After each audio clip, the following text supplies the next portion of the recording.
The night before my daughter's wedding, she told me I had no right to stand beside her. We were inside a small white church outside Franklin, Tennessee, the kind with wooden pews, stained glass windows, and a center aisle that looked longer when you were standing at the back of it alone. The wedding rehearsal had just ended. People were laughing near the altar, bridesmaids were gathering flowers, and the groom's family was talking about dinner plans. I stood near the last pew in my old gray suit, holding a small velvet box in both hands. Inside was a pearl necklace that had belonged to Emily's grandmother. I had kept it for 20 years. My name is Samuel Grant. I was 56 years old, a carpenter by trade, a father by memory more than by daily life, and a man who had spent half his adult years wearing a shame that did not belong to him. My daughter, Emily, walked toward me slowly. She looked beautiful even in rehearsal clothes, her hair pinned back, her face tense in a way I recognized from her mother. Behind her stood Patricia, my ex-wife, and Robert, the man Emily had called her real father for most of her life. Emily stopped 3 feet in front of me. "Why are you here?" she asked. I tried to smile. "You invited me. I invited you to attend, not to insert yourself." The words stung, but I kept my voice gentle. I wasn't trying to insert myself. I just thought maybe tomorrow, for a few steps, I could walk with you. Her eyes hardened. "You are not walking me down the aisle." The church got quieter around us, or maybe my ears just stopped hearing anything else. Emily's fingers tightened around the rehearsal bouquet. "You gambled away our home," she said. "You destroyed Mom's life. You disappeared when I needed a father. You don't get to stand beside me on the happiest day of my life and pretend you earned that place." Patricia looked down. Robert placed one hand on Emily's shoulder, not to stop her, but to steady her, like she was saying something brave. I looked at my daughter and saw the little girl who used to stand on my work boots while I danced her around the kitchen. The little girl who called sawdust snow when it clung to my sleeves. The little girl who once fell asleep against my chest while I sanded a wooden music box I hoped she would keep forever. That girl had been given a story, and she believed it. I could have defended myself then. I could have told her that her mother was the one who signed the casino loans. I could have told her that I never gambled away our house. I could have told her that I took the debt in the divorce because she was 8 years old, frightened, and already losing the only home she knew. But tomorrow was her wedding, and I had promised myself many years earlier that I would not make my daughter choose between her parents just to clear my name. So I only nodded. "You're right," I said quietly. "Tomorrow should be about your happiness." Her face flickered just for a second. Maybe she expected me to argue. Maybe some part of her wanted me to. I held out the velvet box. "This was your grandmother's. She wanted you to have it when you got married." Emily did not take it, so I placed it gently on the pew beside her and stepped back. Patricia still would not meet my eyes. Robert said, "Samuel, it's probably best if you go." I looked at him, then at the daughter he had been allowed to stand beside because I had become the villain in a story he benefited from. Then I walked out of the church alone. But inside that velvet box, under the pearl necklace, was an old pawn office receipt I had forgotten was there. A receipt from the year we lost the house. And when Emily opened that box later that night, she would see a name printed on the borrower line. Not mine. Patricia Grant. Before my daughter learned to hate me, she loved the sound of my truck coming home. I used to pull into the driveway around 6, covered in sawdust, paint, or drywall dust, depending on the job. Emily would press her face against the front window, then run to the door before I even got my boots off. She was tiny then, all curls and questions, holding whatever treasure she had found that day. A leaf shaped like a heart, a crayon drawing, a button she swore was magic. I was a carpenter. Not a rich one, not a famous one, just a man with a table saw, a work truck, and hands that knew how to make crooked things straight. I built cabinets, repaired porches, framed additions, fixed staircases, and took pride in work that lasted longer than the person who paid for it. Our house was small, but I loved it. It sat on a quiet street with a big oak tree in the backyard and a kitchen I remodeled myself during evenings after work. I built the cabinets from maple because Patricia wanted something warm. I replaced the old porch railings after Emily nearly slipped through one as a toddler. I made Emily a little wooden stool so she could stand at the counter beside me and help stir pancake batter on Saturday mornings. She used to say, "Daddy built everything." I would laugh and tell her, "Not everything, baby girl. Just the parts that needed fixing." Back then, I believed families were the same way. If something cracked, you repaired it. If something came loose, you tightened it. If the foundation settled wrong, you worked harder. I did not understand that some damage happens in secret. Patricia was beautiful, charming, and restless. She liked nice things more than we could afford, but in the beginning, I thought that was harmless. A new dress for church, dinner out when money was tight, a weekend trip we put on a credit card. She said life was short and I was too careful. Then she started disappearing on Thursday nights. First, she said it was bingo with coworkers. Then a ladies' night. Then errands. She came home smelling like perfume and cigarette smoke, her mood swinging between excitement and irritation. I asked questions. She laughed them off. "You worry like an old man," she said. The first time I found a casino receipt in her purse. She cried before I even confronted her. She said it was nothing. Just fun. Just stress. Just one mistake. I believed her because I wanted to. That is the sentence that ruins many lives. I wanted to believe her. The gambling got worse quietly. Small withdrawals became larger ones. Credit card balances climbed. She took out personal loans. She lied about bills. She hid mail. By the time I understood the size of the hole, we were already standing inside it. I begged her to get help. She promised she would. Then she gambled again. The worst part was not the money. Money can be counted. Money can be worked for. The worst part was watching the woman I married become two people. The mother who kissed Emily goodnight and the desperate stranger who would risk everything before admitting she had lost control. When the house became involved, I almost left. Patricia had used paperwork I did not fully understand. A second lien tied to debts she had hidden, and signatures I still regret not questioning sooner. By the time lawyers entered our lives, the damage had spread across bank files, loan offices, and divorce papers. Emily was 8. She knew only that her parents were fighting, her mother was crying, and her father suddenly looked older every morning. Patricia begged me not to tell her. "She's a child," she said. "Do you want her to hate me?" I said, "Do you want her to hate me instead?" Patricia did not answer. That silence told me everything. The lawyer said we could fight. I could expose the gambling records. I could challenge parts of the debt. I could make Patricia's behavior part of the custody dispute. But I saw Emily sitting in the hallway outside that office, swinging her little legs, clutching a stuffed rabbit I had fixed twice with needle and thread. I imagined her hearing adults say her mother gambled away the home where she learned to walk. I imagined her being asked who she wanted to live with. I imagined her childhood becoming a courtroom exhibit. So I signed an agreement I should not have signed. I took responsibility for more debt than I had created. I let the official story stay vague enough for Patricia to survive it. I told myself I was protecting Emily from a truth too ugly for a child. Then Patricia told her anyway. But she changed the names. She told Emily I gambled. I borrowed. I lost the house. I ruined everything. At first, I did not know. I only knew Emily stopped running to me. Then she stopped wanting weekends. Then my phone calls went unanswered. Gifts came back unopened.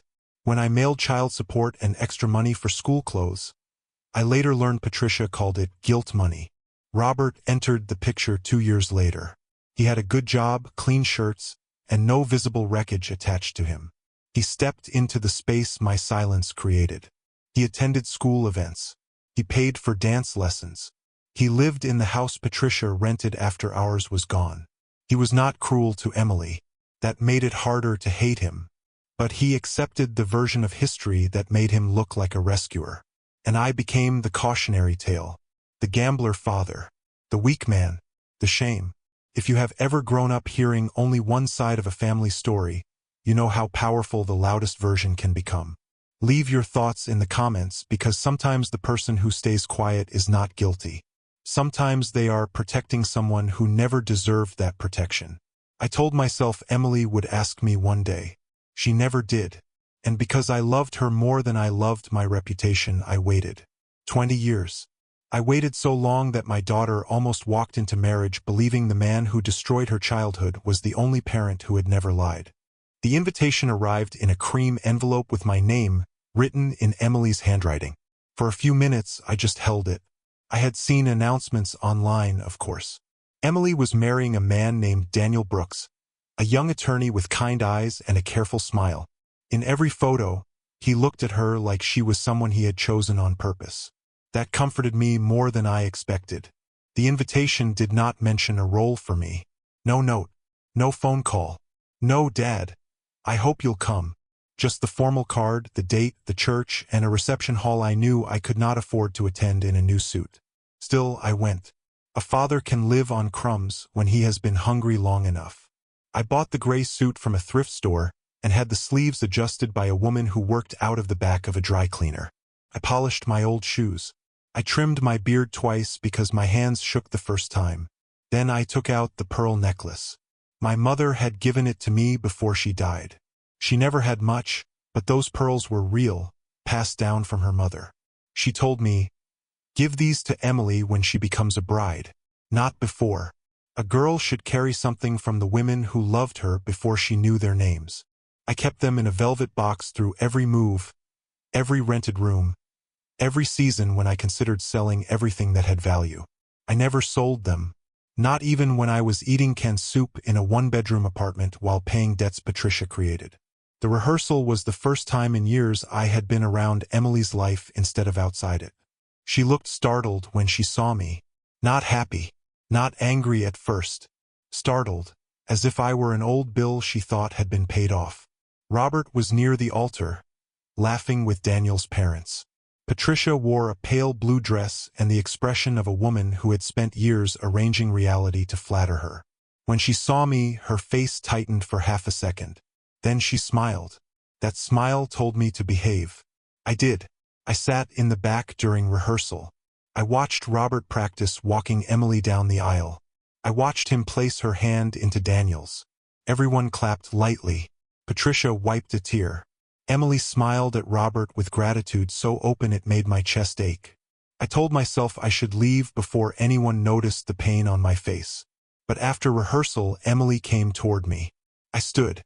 "I just wanted to say congratulations," I began. She cut me off. "Why are you really here?" The question confused me.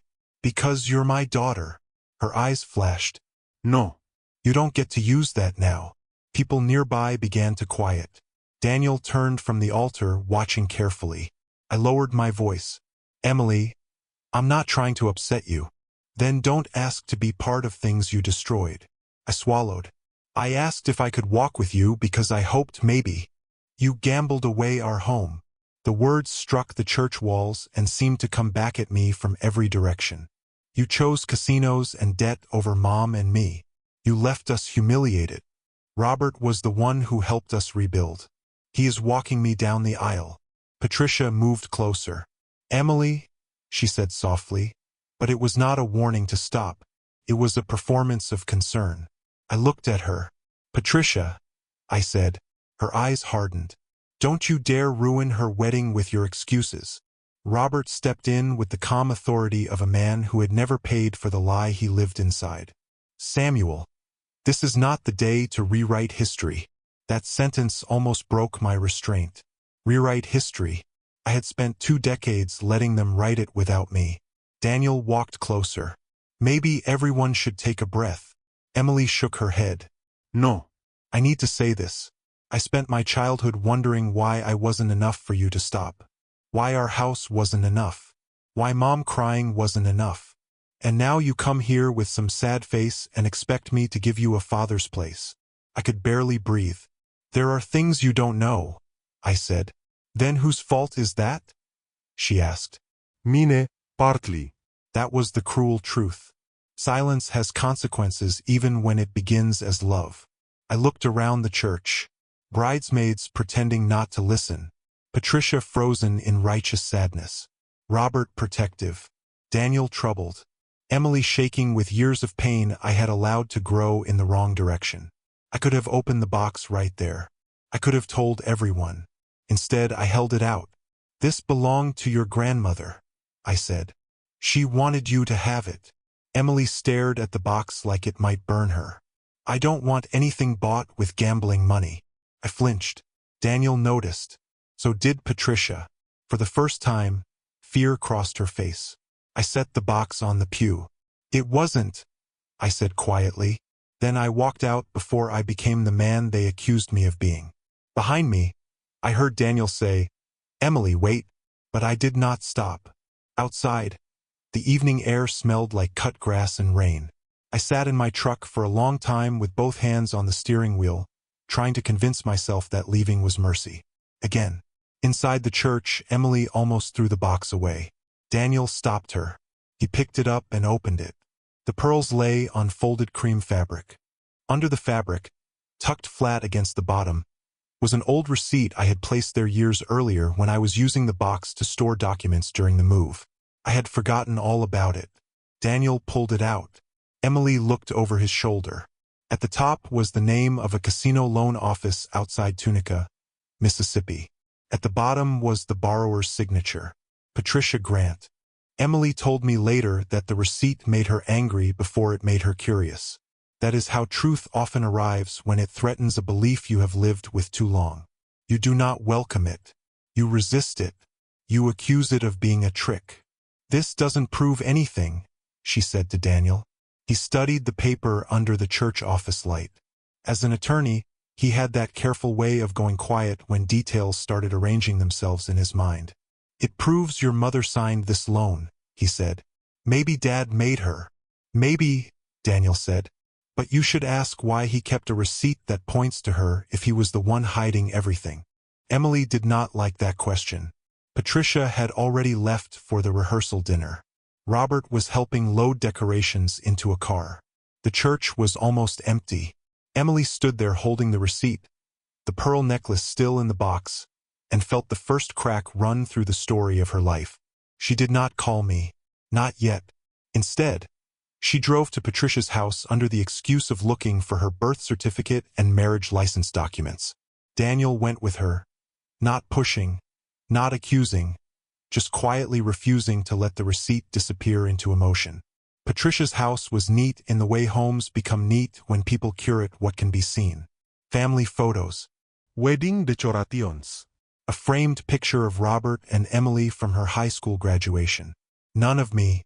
Emily went to the hall closet where old files were kept in plastic tubs.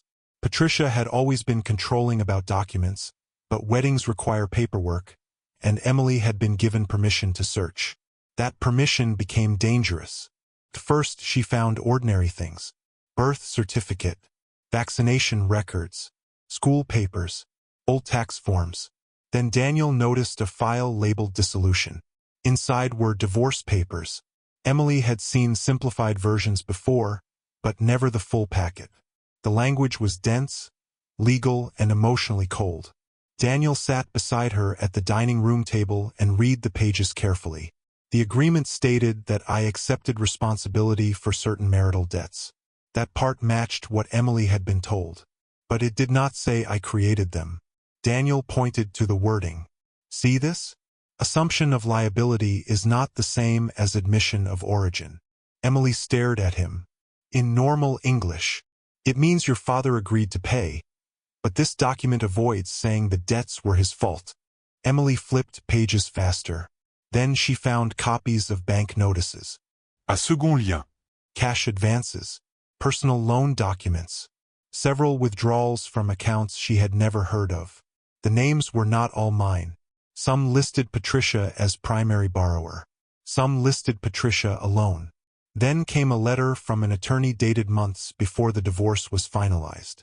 Mrs. Grant, failure to disclose gambling-related debts may affect custody and asset division. If Mr. Grant proceeds with the proposed assumption of repayment, the court may not need to examine the source of all liabilities in detail.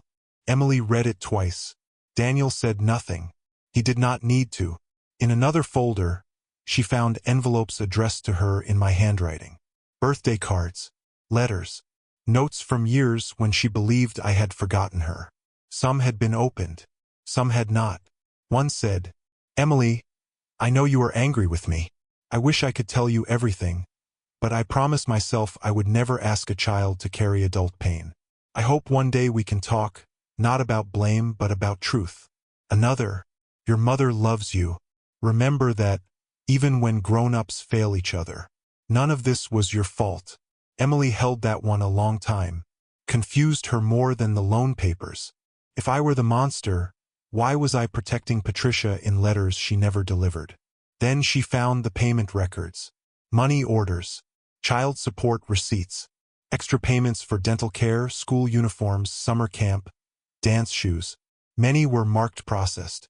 Some had notes in Patricia's handwriting. "Do not mention to Emily.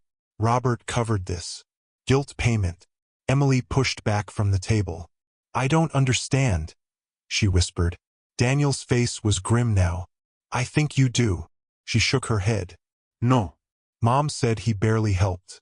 She said Robert paid for everything. "Some of that may have been true," Daniel said. "But not all of it." Emily stood so fast the chair scraped the floor. She went to Patricia's bedroom, then stopped because even in anger she was still a daughter taught not to invade her mother's private space.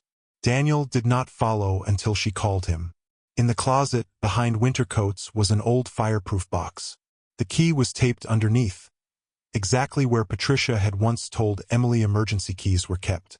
Inside were the documents that should have destroyed the lie years earlier. Casino statements, collection notices, a letter threatening legal action over unpaid gambling markers, a pawn ticket for jewelry Patricia claimed had been stolen, and finally, a copy of a home equity document tied to funds withdrawn shortly before the foreclosure began. Patricia's signature appeared again. Emily lowered herself onto the edge of the bed. She was not crying yet. Shock is too cold for tears. At the bottom of the box was one more letter, this one from me to Patricia. It had never been sent, or perhaps it had been returned. The envelope was torn open. "Patricia, I signed because you asked me to think of Emily. I am thinking of her. I think of her every minute. But do not turn me into the villain to save yourself. I will not tell her what you did while she is a child. I will not drag her through court. But one day she will grow up, and if you have used my silence to poison her against me, that will be on you. I hope you choose better than that. Samuel." Emily finally cried. Not loudly, not dramatically.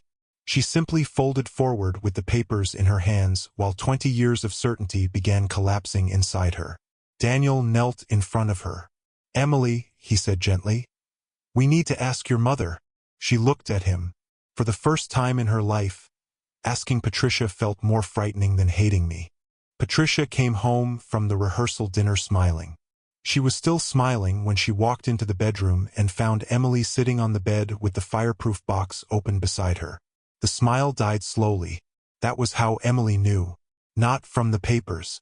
Not from Daniel's legal explanations. Not even from my letter. She knew from the way her mother's face changed before a single question was asked. "Why do you have that?" Patricia said. Emily stood.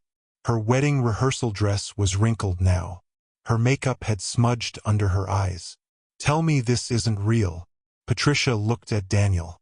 "This is family business." Daniel did not move. "I'm going to be her husband tomorrow. I think truth before marriage is reasonable." Patricia's eyes flashed. "You have no idea what kind of man Samuel was." Emily held up the casino loan receipt. "Was this his?" Patricia said nothing. "Mom." Patricia walked to the dresser and set down her purse very carefully, buying seconds. "It was complicated. That phrase is where lies go when they are tired." Emily's voice shook. "You told me Dad gambled away our house." "He did in every way that mattered." Daniel frowned. "What does that mean?" "It means he failed to stop it," Patricia snapped. "It means he was weak. It means he let everything fall apart." Emily stared at her. "You were the one gambling." Patricia's face hardened. "I was drowning." The words came out with anger, but underneath was something uglier. Not remorse. Resentment. I was trapped in that little house with bills, a husband who thought honest work made poverty noble, and a child who needed more than we could give her. I made mistakes. Mistakes, Emily repeated. You took loans. You used the house. You let me believe Dad destroyed us. Patricia turned away. He signed. Daniel stepped forward. He signed responsibility for debt in the divorce. That does not mean he created it. Patricia looked at him with contempt. Spoken like a lawyer. Emily's voice grew smaller. Why did he sign? Patricia did not answer. Daniel did. Based on the attorney letter, probably to keep the debt origin from becoming a custody issue. Possibly to protect you from being pulled through a fight over your mother's gambling. Patricia spun toward him. Do not pretend you know what it was like. Emily held up the unopened letters. You kept these from me. I protected you. No, Emily said. He protected me. You protected yourself.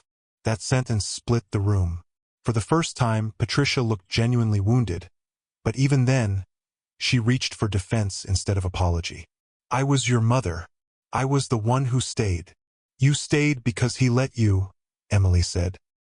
He let you keep me. Patricia's eyes filled with tears, but they were angry tears. You think he was a saint? He was poor, proud, always working, never dreaming bigger. Robert gave us stability. Robert gave you a life. Robert gave me a life built on a lie. At that, Robert appeared in the doorway. He had heard enough. What lie? He asked. No one spoke. Then Daniel handed him the attorney letter. Robert read it once. Then again. His face changed differently from Patricia's. Less fear. More realization. He looked at his wife as if a painting he had admired for years had suddenly been turned around to show mold on the back. Patricia, he said quietly. What is this? She crossed her arms. Old history. Robert looked at Emily's face, then at the documents on the bed. Did Samuel know you let Emily believe he was the gambler? Patricia's silence answered. Robert sat down slowly in the chair near the window. All the years he had been the rescuer, the better man, the replacement father who stepped into the wreckage I caused, suddenly looked different. He had not created the lie, perhaps, but he had lived comfortably inside it. Emily turned back to Patricia. You let me hate him, Patricia whispered. I needed you to have one parent you could trust. Emily almost laughed. So you made sure it wasn't him. Patricia's expression sharpened again. I did what I had to do so you wouldn't grow up poor with a broken man. There it was. The truth beneath the truth. Not regret. Not even fear. Contempt. Emily looked at her mother as if seeing her clearly had physically hurt. Dad was never the broken one, she said. Then she gathered the letters, the receipt, the attorney document, and the pearl necklace. She walked past Patricia, past Robert, past the wedding decorations waiting in the hall. Patricia followed her. Emily, do not ruin your wedding over this. Emily stopped at the front door. I'm not ruining my wedding, she said. I'm deciding whether I want it to begin with another lie. Then she left with Daniel. She drove to my apartment. I was sitting at the kitchen table, still wearing the gray suit pants and white shirt from rehearsal. The jacket was folded over a chair. My shoes were beside the door. I had not planned to go to the wedding. I had decided that after the church. Some pain should not be repeated. When Emily knocked, I thought it was a neighbor. I opened the door and found my daughter standing there with the velvet box in her hands. For a second, neither of us spoke. Then she said, Dad, not Samuel, not you, Dad. And I knew the truth had finally reached her. Emily walked into my apartment like someone entering a room she should have known years ago. It was small. Too small, probably, for the version of me she had imagined. A narrow kitchen, a worn couch, a shelf of woodworking books, and framed photos lined along the wall. Photos of her. Emily at 5 holding a wooden horse I made. Emily at 9 in a school picture I had ordered through the office because Patricia never gave me one. Emily at 16, copied from a social media post, standing beside Robert in a graduation gown. Emily saw them and covered her mouth. You kept all these? I nodded. Of course. She looked at the unopened letters in her hand, then at the birthday cards on my shelf that had been returned over the years. "I didn't know," she whispered. "I know." She started crying then. "I said you gambled away our home." I looked down. "Yes. I said you destroyed Mom's life." I did not answer. "I said you didn't deserve to stand beside me." Her voice broke completely. "Dad, why didn't you tell me?" That was the question I had feared for 20 years. I invited her to sit, but she shook her head, too restless for chairs. Daniel stood near the doorway, quiet and respectful. "You were 8, I said. "You had already lost your house. Your parents were divorcing. Your mother was still your whole world. I thought if I told you the truth, it would split you in half. So you let it split us instead?" I closed my eyes. "Yes," I said. "I suppose I did." That hurt her, but it was honest. "I thought I was protecting your childhood. I didn't understand that your mother would use my silence to take me out of it." Emily wiped her face. "She kept your letters." I wondered. "She told me the money came from guilt." I thought she might. "Then why didn't you fight?" I looked at my hands. They were older now, scarred from work, knuckles thick, nails cut short. Hands that had built cabinets, paid debts, written letters, and held back truth until truth almost died. "Because every fight had you in the middle." Emily sank slowly onto the couch. "I hated you. I know. You still kept writing. You were still my daughter." That was when she opened the velvet box. She lifted the pearls carefully. "I'm sorry," I said. "I didn't want them." "My mother would have understood anger," I said. "She was good at it." Emily laughed through tears, and for 1 second, I heard the little girl again. Then her face became serious. "I want you to walk me down the aisle tomorrow." My heart moved before my mind did. Then fear followed. "Emily, think carefully." "I have." "You don't owe me a public gesture because you feel guilty." "I know." "Your mother will be there." "I know." "People will ask questions." "Then I'll answer them." I stood and walked to the shelf where I kept a small wooden box. Inside were old things.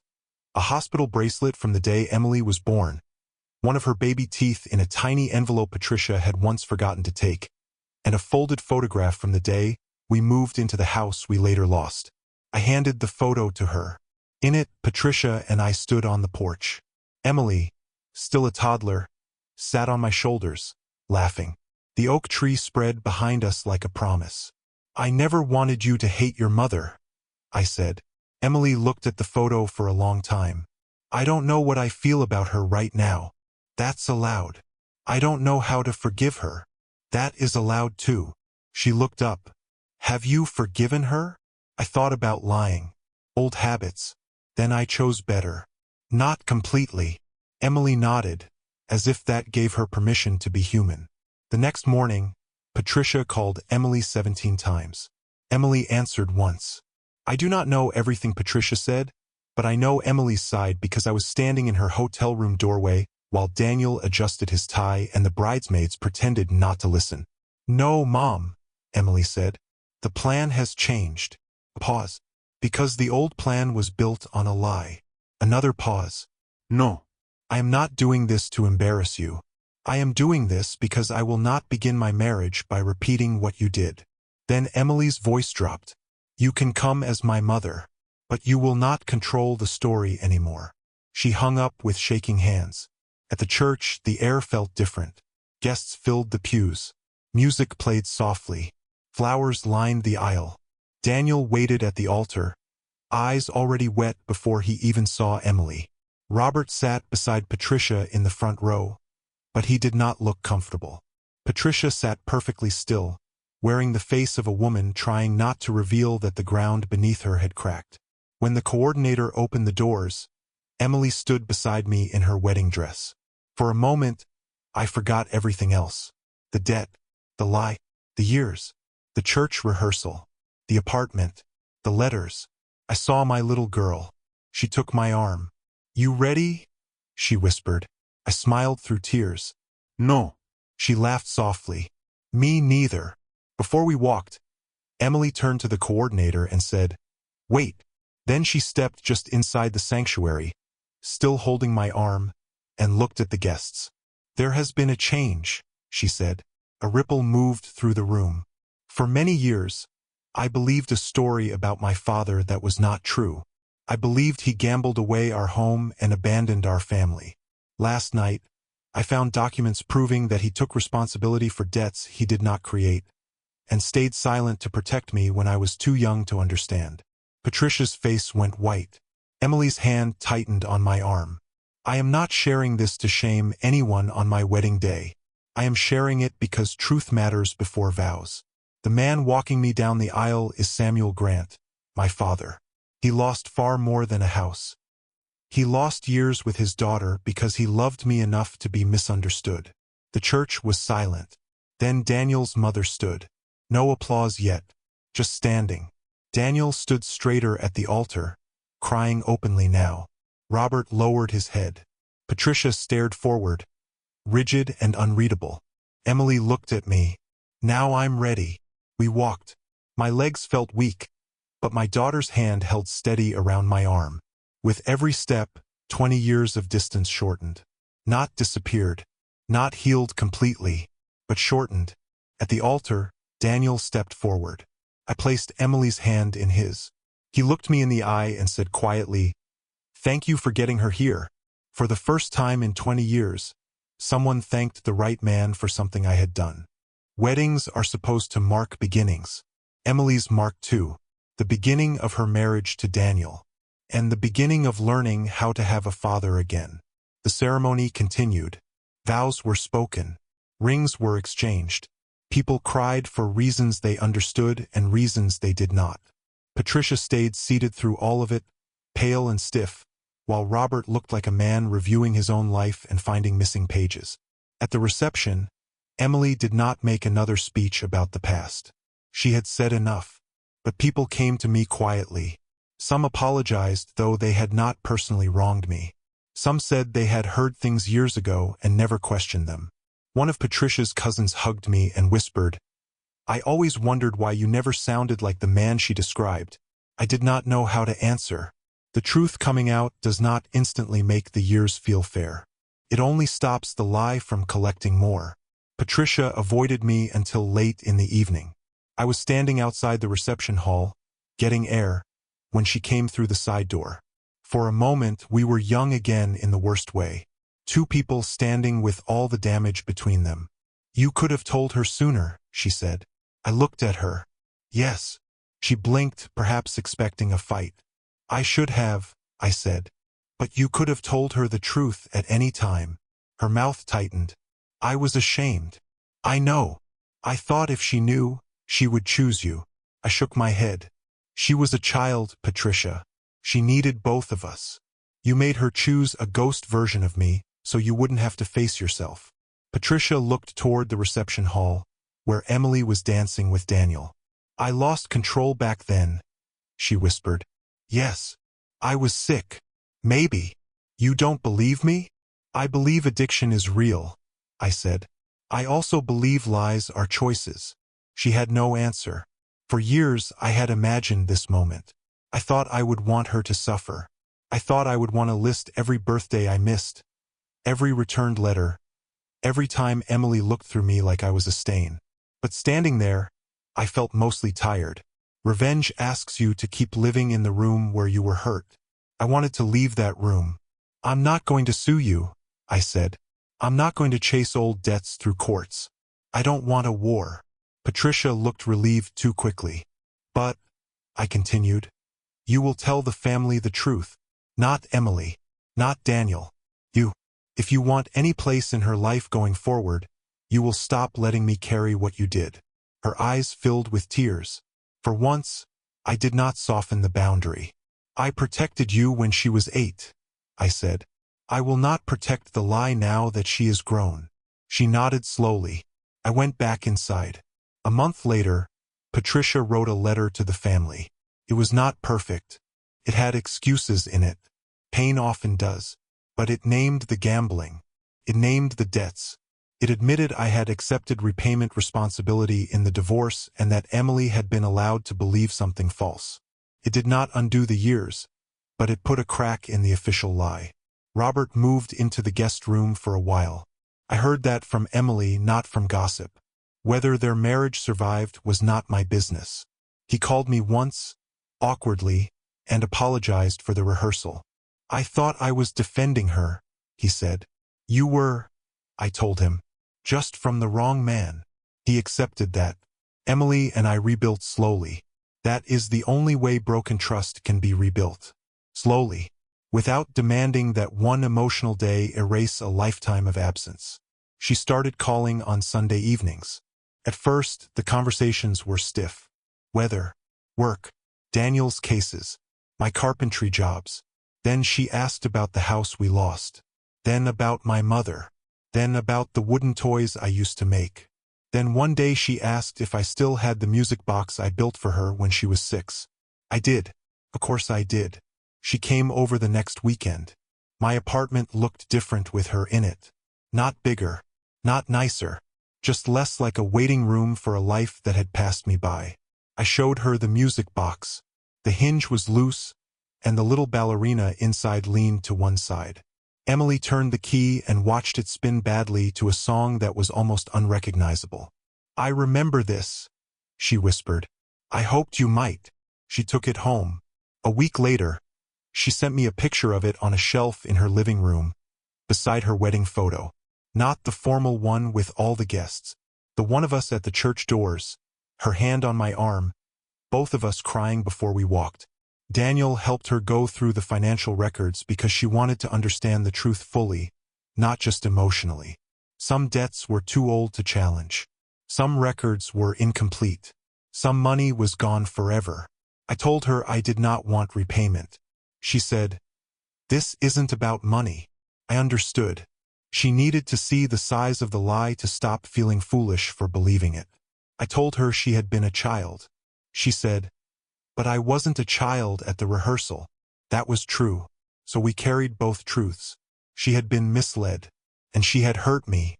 I had protected her, and I had stayed silent too long. Families heal better when truth is allowed to be complicated. The pearl necklace became part of her wedding memory after all.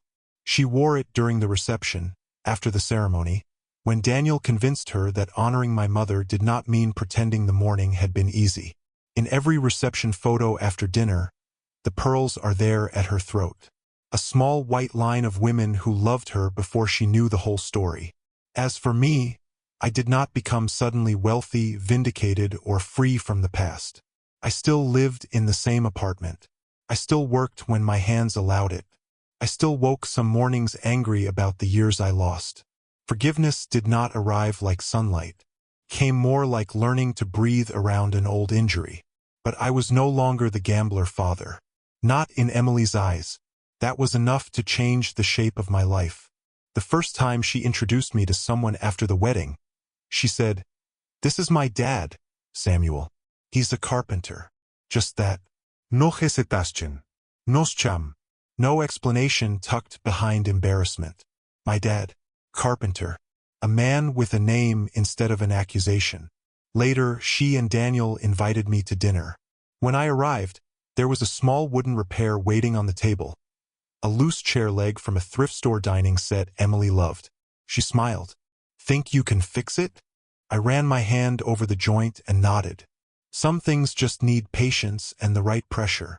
Emily looked at me for a long time. Are we one of those things? I looked at my daughter, the woman I had walked down the aisle 20 years late, and I told her the truth. Yes, I said, but we don't have to fix everything in one day. Samuel Grant did not win because Patricia was exposed. I won because my daughter finally knew the difference between the man she was taught to hate and the father who had never stopped loving her. Emily did not make things right by crying once or changing the wedding plan. She began making things right by refusing to let the lie keep living after she learned the truth. That is what healing asks for. Not perfection. Not instant forgiveness. A new pattern. A choice to stop repeating the harm once you know where it came from. If this story made you think about a parent, a child, or a family truth that was buried too long, leave your thoughts in the comments. If you believe people deserve to be judged by the full story, not the loudest version. Share this story with someone who needs that reminder. And subscribe for more emotional stories where secrets come to light, pride breaks, and the people who were wrongly blamed finally get their names back.